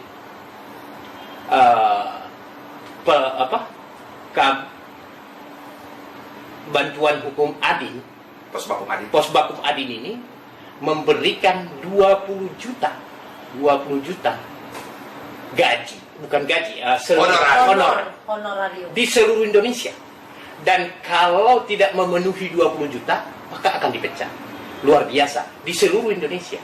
Artinya, ada begitu besar potensi dana, begitu besar kapital yang dikeluarkan oleh Peradin untuk membiayai kesejahteraan seluruh anggotanya. Zaman pandemi seperti ini, jangankan 20 juta, 5 juta satu kuasa pun susah dilakukan. Tapi buat Peradin, itu sudah terselesaikan. Nah, untuk menyimak, untuk mengetahui rahasianya, silakan nih Pak Rambe akan jelaskan kepada advokat-advokat muda. Apakah pilihan saudara-saudara advokat masuk ke Peradin, Porumadi, Pos Bagumadi, dan atau advokat Pawin? Silakan, Pak. Tentang operasional Pos Bagumadi sebagai anggota Peradin, automatically itu memang harus memenuhi melaksanakan toga. Bukan baju toga, tapi toga singkatan dari tertib organisasi dan administrasi organisasi. Toga. Tertib administrasi. Oke. Ya, toga tertib organisasi, administrasi organisasi. Nah, itu singkatan toga. Jadi toga ada kita yang memiliki toga Peradin. Nah, dalam kegiatan-kegiatan tadi melalui majalah Pari Advokat ini kita bisa monitoring keadaan semua seluruh Indonesia. Kemudian saya luruskan dulu kata-katamu, bukan Peradin memberikan jaminan, bukan Peradin memberikan uang, bukan Peradin punya uang milik Pak Ruan. Tidak. Akan tetapi Peradin memberikan lapangan kerja, memfasilitasi luar biasa kepada advokat-advokat. Itu yang poin memfasilitasi. Karena negara telah menyiapkan. Jadi bukan Peradin menjanjikan bagi anggotanya, justru Peradin menagih janji pemerintah. Bukan menagih janji kepada anggotanya sesuai dengan sumpah janji sebagai advokat. Dengan ikrarnya sebelum dia menjadi advokat anggota Peradin, dia harus mengikrarkan Peradin dulu. Ada ikrar Peradin. Nah, itu dia. Ambil logis. Nah, ada ikrar Peradin. Ada semua harus dia penuhi itu. Jadi kalau dia satu butir aja dia tidak laksanakan ikrar Peradin itu, ya harus diberikan teguran. Karena kesejahteraan sudah jelas. Sudah difasilitasi oleh DPP Peradin untuk mereka hidup sejahtera. Siapa yang membayar? Negara, bukan saya. Nah, ini yang juga banyak advokat-advokat yang belum memahami, belum mengetahui tentang Undang-Undang nomor 16 tahun 2011 tentang bantuan hukum. Ini yang nggak dipahami oleh banyak advokat-advokat, apalagi orang lain. Nah, ini jadi bagi setiap advokat Peradin harus membaca ikrar Peradin, harus melaksanakan ikrar Peradin ini. Kalau dia tidak laksanakan satu butir, saya berikan teguran melalui toga tadi. Karena disinilah dia menciptakan dia sebagai advokat profesional, dia yang menjadi advokat yang bermutu, yang handal, dan sebagainya di sini. Dan kami terbentuk Korsa. Melalui ikrar Peradin ini terbentuk Korsa. Kalau tidak ada ikrar, bagaimana mau terbentuk Korsa? Nah, itu. Demikian juga terhadap saya katakan tadi kegiatan Peradin itu di dalam melaksanakan misi-visinya melalui lembaga konsentrasi Pos Bagumadi tadi, melalui Undang-Undang Bankum telah diatur. Nah, sekarang ini satu perkara 8 juta. Satu perkara 8 juta. Ya, dengan ada rinciannya. Ada tingkat PK, tingkat kasasi, tingkat banding, pengadilan, sidang peradilan, penyidikan, mediasi, itu litigasi. Tingkat non litigasi ada mediasi. Ada konsultasi. Apalagi 9 penelitian hukum, perkara, investigasi. Iya, semuanya. Ada 9. Itu semua dibayar oleh negara. Bukan Peradin kelebihan uang bayar anggota-anggota, enggak. Tapi mereka Peradin yang menyiapkan lapangan kerja, menyerap anggaran negara. Nah, itu yang menjadi berat buat saya sebagai ketua bertanggung jawab. Kenapa? Karena setiap anggaran yang dikucurkan oleh negara itu harus terserap. Saya dituntut. Berapa kira-kira anggaran negara memang? 60 miliar. 60 miliar untuk seluruh. Kasih tahu dulu 60 miliar. 60 miliar untuk seluruh per tahun. Per tahun untuk Peradin saja. atau seluruh advokat Indonesia, seluruh OBH, seluruh organisasi bantuan hukum Indonesia sesuai dengan Undang-Undang Nomor 16 Tahun 2011 itu ada 60 miliar. Nah itu yang kemudian diberdayakan dan difasilitasi oleh DPP Pradin melalui Pak Haji Lapon Rambe untuk kesejahteraan para anggota-anggota advokat di daerah, di desa, di kampung-kampung. Nah, untuk lebih jelasnya, Pak Rambe akan jelaskan. Silakan, Pak. Nah, ini yang jadi kalau ada advokat nganggur, advokat nggak ngerti, advokat tidak bisa beracara, ataupun tadi sebutkan awal kita ngobrol, advokat sontoloyo, advokat abal-abal, kaleng-kaleng, advokat macam-macam, terserah. Anggota Pradin paling benci, Luar biasa. karena kita sangat membutuhkan mereka. Dan itu melalui semua proses pendidikan. Buku kita siapkan, ada 30 buku. Nah ini kau belajar. Dikasih semua orang Dan saya Ketum Pradin, setiap minggu, setiap saat kita ada anggota yang tidak memahami online, ada 4 HP di Ketum Pradin ini, online semua ini. Gitu.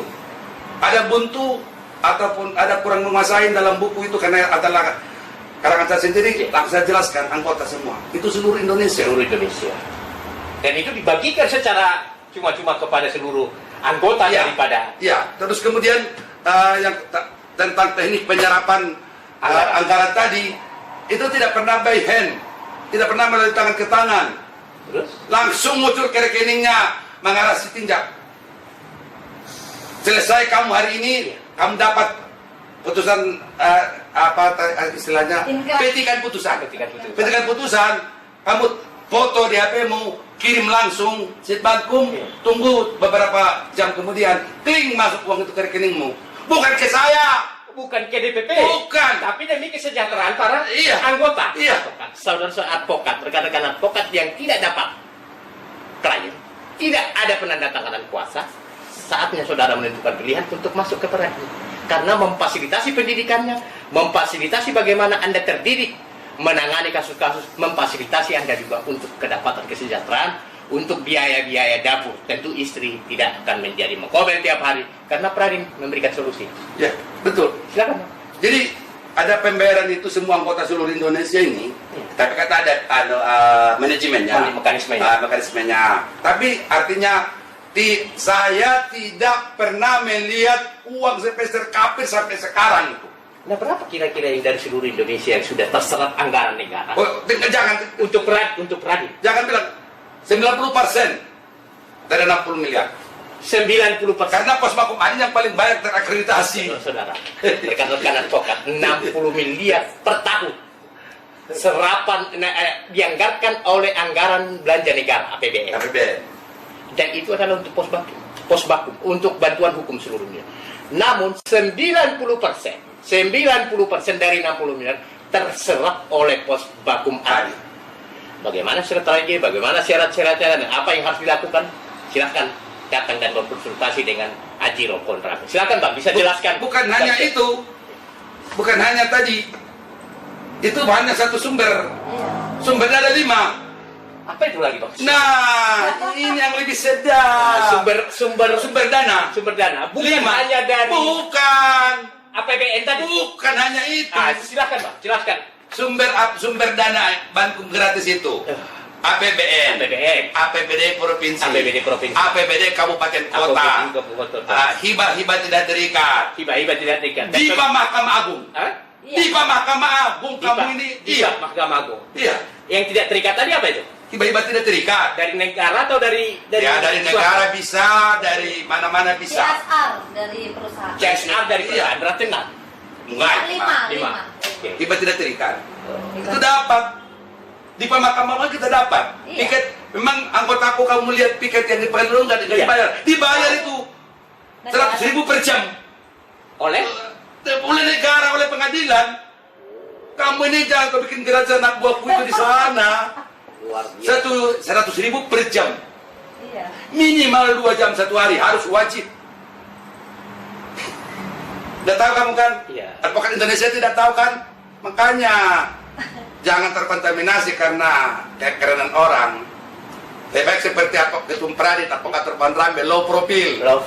Dan menusuk jantung rakyat, keadilan rakyat di desa, di kota, dan di seluruh Indonesia tercover oleh Peradin. Tidak terkontaminasi oleh gedung satu lantai, tidak terkontaminasi dengan pelari, tidak terkontaminasi dengan seluruh kemauan-kemauan, tapi tetap di jalur rakyat, membela, memperjuangkan keadilan untuk masyarakat. Tapi dibiayai oleh negara, 60 miliar, 90% terserap oleh Peradin untuk menegakkan hukum dan keadilan. Biar apa bang? Sekalipun langit runtuh, keadilan tetap ditegakkan. Iya justisia ruat kolu. Iya, ya justisia ruat kolu. Itulah yang dilakukan oleh advokat senior Pak Rambe yang melakukan yang concern tetap pada perjuangan memberantas ketidakadilan, menegakkan benang keadilan di tengah-tengah Republik tanpa memandang gedung-gedung bertingkat dan bling-bling serta Ferrari dan mobil-mobil Lamborghini lainnya. Tetap setia. Silakan Pak Rambe jelaskan lebih jauh tentang Peradin ini supaya menjadi motivator para advokat-advokat Indonesia. Baik, untuk mengikuti perkembangan sebenarnya apa yang kami lakukan beberapa hari terakhir ini, saya bangun lagi yang semula lembaga konsentrasi, lembaga informatika Peradin. Lembaga informatika Peradin itu namanya majalah Pari Advokat. Itu kan cetak, ya, cetak kan masih ikut. Ya, waktu cetak saya masih cetak. Nah sekarang ini karena pandemi ini sangat mencekam entah kapanpun berakhirnya, DPP Peradin memutuskan mulai bulan September ini kita alih dari media cetak menjadi media online di majalah Paria Advokat. Majalah Paria Advokat, media cetak yang tadinya digagas juga salah satu oleh Pak Haji Lapor, tapi sekarang sudah menjadi online media Paria Advokat. Silakan rekan-rekan muda advokat bisa searching di Google Paria Advokat yang concernnya adalah tentang peradilan-peradilan, tentang advokat, tentang hakim dan kepolisian. Yang semuanya adalah tentang bagaimana menegakkan hukum di Indonesia. Di bumi persada. Jadi sehingga seperti yang tadi saya katakan, lembaga konsentrasi Peradin itu ada 5. Nah sekarang berkembang lagi dalam periode verifikasi 2021 ini Bankum Gradin. Jadi Gradin tadi Gerakan Advokat Indonesia dia bentuk lagi Bankum Gradin. Bankum Gradin. Nah, kemudian Pawin ibu kita ini sudah ikut juga, dia bentuk lagi Bankum Pawin. Insya Allah nanti kalau ini lolos akan berkembang lagi untuk menyelimuti seluruh Indonesia ini, melindungi, mengayomi seluruh bangsa ini dari keterpurukan, dari kekuasaan yang begitu banyak yang diselewengkan. Ini insya Allah akan terjadi. Nah kelihatannya ini senior Abang Anda ini tidak pernah berhenti untuk berinovasi, berkreasi dan berinovasi. Ya. Luar biasa. Banyak contoh sebenarnya para advokat muda bisa mencontoh kepada Pak Haji Ramon Rambe ini tentang kreativitas. Dalam bahasa milenial dikatakan out of box. Satu-satunya organisasi advokat yang memang concern tentang memperjuangkan keadilan dan membangun kesejahteraan para advokat Indonesia mulai dari tingkat desa sampai tingkat kota. Peradin. Coba para rekan-rekan advokat muda lihat siapa Peradin, Gading, IPHI, SPI, HAPI, dan organisasi-organisasi advokat lainnya. Silakan Anda bisa bandingkan. Apakah apa yang disampaikan oleh Pak Haji Ramon Rambe itu dua fakta? Tapi saya sebagai dari Kadin dan Advokat Indonesia sudah melihat dan merasakan langsung bagaimana kemudian Posbakum Adin hadir di hampir seluruh pengadilan-pengadilan Indonesia. Seluruh Indonesia. Dan saya baru mengerti dan baru paham bahwa yang piket pun di Posbakum Adin itu digaji 100 ribu per jam. Dan minimal 2 jam. Minimal 2 jam. Dan itu di seluruh Indonesia. Artinya kesejahteraan para advokat-advokat yang selama ini dikeluhkan tidak ada klien, tidak ada kasus, tidak bisa tanda tangan kuasa dan lain sebagainya, kesejahteraan tidak ada, ternyata terjawab sudah. Maka untuk itu para advokat muda jangan hanya melihat orang-orang naik mobil Ferrari, naik mobil Lamborghini, kantor di hotel di gedung bertingkat 7 bertingkat 100 di daerah Sudirman, di daerah Kuningan. Ternyata solusinya ada di sini. Negara menganggarkan hampir berarti sekitar 50 miliar terserap untuk kesejahteraan advokat. Nah, saya tidak tahu apalagi kreasi dan kreativitas Abang Anda yang akan lakukan, yang tidak pernah berhenti untuk berkarya? Apa yang sebenarnya yang masih Abang Anda lakukan dari semua yang sudah tercipta sekarang? Pertama, mempertahankan itu dalam suatu kekuasaan yang paling sulit. Kekuasaan apapun di dunia ini, mulai dari kekuasaan RT sampai kekuasaan presiden, mempertahankan itu yang sulit. Berinovasi, berkreasi, itu saya kira mudah. Sehingga oleh karena itu kita tidak mudah untuk membuat suatu gagasan terobosan seperti halnya yang dimiliki Raden sekarang. Sudah berkembang lagi dari 5 konsentrasi yang sekarang di pundak mereka-mereka ini, anggota-anggota ini, sudah ada lagi Bankum Gradin, ada lagi Bankum Pawin. Ini mungkin akan segera dalam tahun kurun 2022 ini akan kita kembangkan seluruh Indonesia lagi.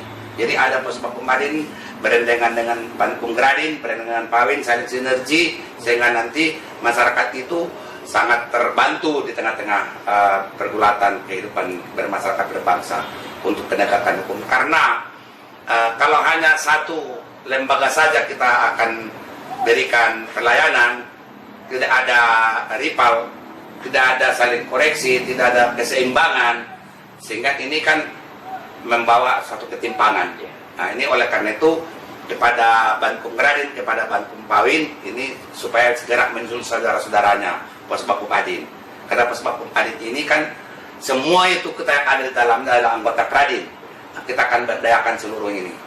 Karena insya Allah November paling lama sudah keluar pengumuman tentang verifikasi yang baru. Verifikasi? Yang baru, verifikasi 2021 ini, November akan keluar pengumumannya. Ya. Nanti habis itu kita akan terobosan, mungkin akan menggelora lagi. Ya, seperti halnya saya akan lakukan pertama nanti gebrakan terhadap Bankum Pawin. Karena Bankum Pawin ini masih tersek-sek di mana-mana, sangat sulit. Ini boleh dikatakan nomor 2 dari narkoba kasusnya. Maksudnya? Sekarang marak kasus di Republik ini yang terjadi kan adalah narkoba. Itu nggak bisa dipungkiri. Betul. Nomor 2-nya itu adalah tentang kriminalisasi gender. Perkara-perkara diskriminasi anak, segala macam, di bawah umur, pernikahan dini, diperkirakan macam-macam. Nah, ini mungkin 2020 nanti setelah usai terakreditasinya nanti Bankum Pawin ini akan saya bangun dulu seluruh Indonesia untuk melindungi anak-anak dan perempuan ini. Mungkin nanti kita posisi lebih banyak dari korban daripada pendamping terdakwanya ataupun tersangkanya atau pelakunya lah maksudnya. Kenapa? Banyak itu perkara-perkara tidak maju ke peradilan. Korbannya sangat bergentayangan. Kasihan. Itulah kemudian peradin. Ya, kalau nanti ingat, jadi sehingga posisi Puspakum Adin ini sudah sangat mengganggu kalau ini menghandle seluruhnya. Makanya kita bangun konsentrasi spesial menangani perempuan. Nanti tanganin dia di luar sebagai mendampingi korban, tersangkanya juga kan menjadi bulan-bulanan oleh aparatur juga. Ini penyeimbangnya ini adalah Puspakum Adin. Begitu juga gerakan-gerakan politik hukum di luar, Bankum Gradin akan bermain juga nanti. Jadi sehingga nanti seluruh lingkup di dunia peradilan apapun itu kejahatan kasus perkaranya akan menjadi suatu kekuatan mempertahankan hak-hak hukum mereka. Karena di sini sangat lebih menyayat hati. Karena aku punya cucu perempuan banyak, saya punya anak perempuan banyak. Jangan diperlakukan mereka semena-mena. Ini yang nanti akan kita 2022 letupan pertama akan main agar terbentuk seluruh menyusul di mana ada Puspakum Adin, ada Bankum Pawin, ada Bankum Gradin gitu. Boleh kira-kira berapa sebenarnya? Kan ada begini, Abang Anda. Semua peradin uang muka kita 25 juta, 25 ribu. Datang kemudian kita 30 sampai 3 ribu. Mereka di uang kita anggotanya sekitar 5 ribu. Semua klaim. Kita tidak tahu parameternya apa yang menyatakan bahwa mereka punya anggota segala macam itu ada yang 5 ribu, ada yang 30 ribu, ada yang 25 ribu, ada yang 1.000 dan lain sebagainya. Dengan 270 juta penduduk Indonesia, ya kan? Nah, kira-kira berapa anggota daripada seluruh Indonesia sudah terdidik terbina dan tersejahterakan oleh Pride. Kalau saya mengklaim 50.000 sungguh tidak masuk di akal. Kalau saya mengklaim anggotanya cuma 500 orang juga tidak masuk di akal. Tapi teritorial Republik tercinta ini gampang dihitung, Adinda. Iya kan? Berapa jumlah pengadilan di Indonesia? Iya. Di situ saya ada. Luar biasa.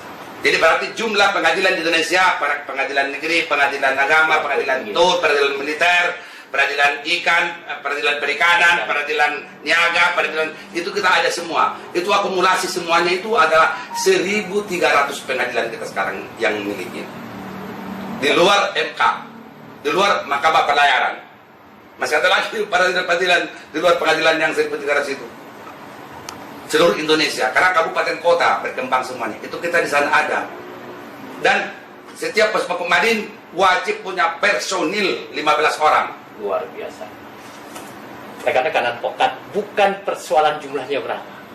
Mau ada 25.000, tapi tidak dirasakan oleh rakyat. Mau ada 30.000, tapi tidak dirasakan juga oleh kehadirannya di pengadilan-pengadilan. Nah, Bahwa peradil anggotanya real seperti itu, tapi seluruh pengadilan-pengadilan yang ada di Indonesia, baik peradilan militer, peradilan agama, peradilan niaga, dan seluruh peradilan di Indonesia, mereka hadir. Satu orang bisa membawa 15 orang. Jadi saudara rekan-rekan muda advokat Indonesia bisa bayangkan kalau 1.500 membawa 15 orang, Anda silakan hitung sendiri berapa sudah disejahterakan dan dibina oleh rakyat. Silakan abang Anda teruskan persoalan kemudian tadi masalah bagaimana kemudian peradil ini tetap bisa eksis, hadir, mengayomi dan memberikan pendidikan kepada para advokat yang kesejahteraan. Kita melakukan pendidikan itu sebelum COVID. Memang saya jarang dapat di rumah, apalagi setelah istri tercinta tiada tahun 2012 kakakmu meninggal. Itu betul-betul memang intensif, sangat saya ayomin anggota itu sampai ke pelosok manapun saya datang. Masuk ke Saumlaki di Maluku, Saumlaki di Maluku, sampai ke paling jauh-jauh ada saya ambil, sampai ke Morotai, Maluku Utara berbatasan dengan Filipina. Entar lagi yang paling terjauh ya. Pokoknya semua itu udah saya jalani melakukan pembinaan. Karena pembinaan kepada mereka semua. Sangat bangga mereka kalau saya turun. Itu kebanggaan saya. Mereka pun sangat senang sekali. Seperti Bopen Diul,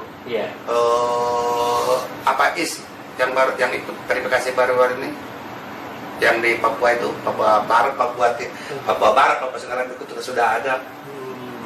Bukan Saumlaki, kepulauan di Papua itu kita sudah ada.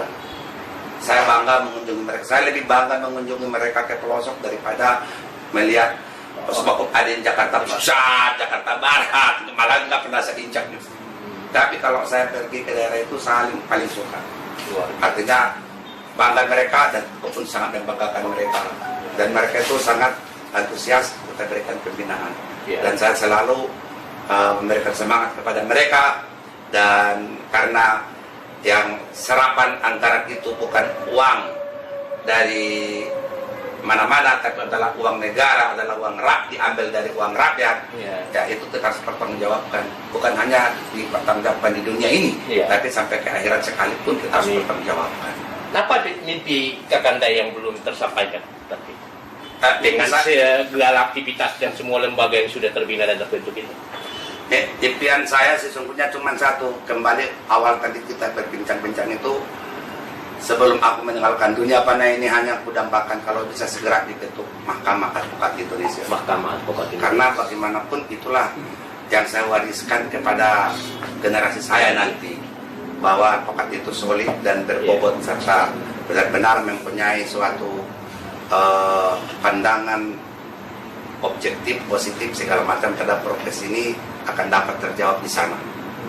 Tidak lagi saya risih mendengarkan saya berjuang mati-matian membela masyarakat dengan binaan saya, advokat saya yang ribuan orang itu dicap, diberikan gelar Advokat Sontoloyo, saya menangis mendengarkannya. Apalagi mendengarkan advokat kaleng-kaleng. Abal-abal.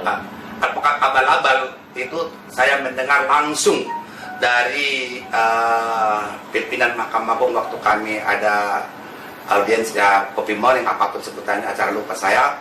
Waktu itu beliau masih wakil ketua Mahkamah Agung. Iya. Kami diundang bertemu sampai namanya Bapak Saripudin, yang sekarang sudah menjadi ketua Mahkamah Agung. Dan pada Bapak sebelum itu sudah saya katakan, usai kami ngobrol-ngobrol seperti begitu, berbincang-bincang, kesimpulannya hanya satu kata, saya bilang siap-siap Pak Saripudin jadi ketua Mahkamah Agung. Malah dia bilang dengan senyuman ketawa, ditepuk, masa kok begitu jauh katanya.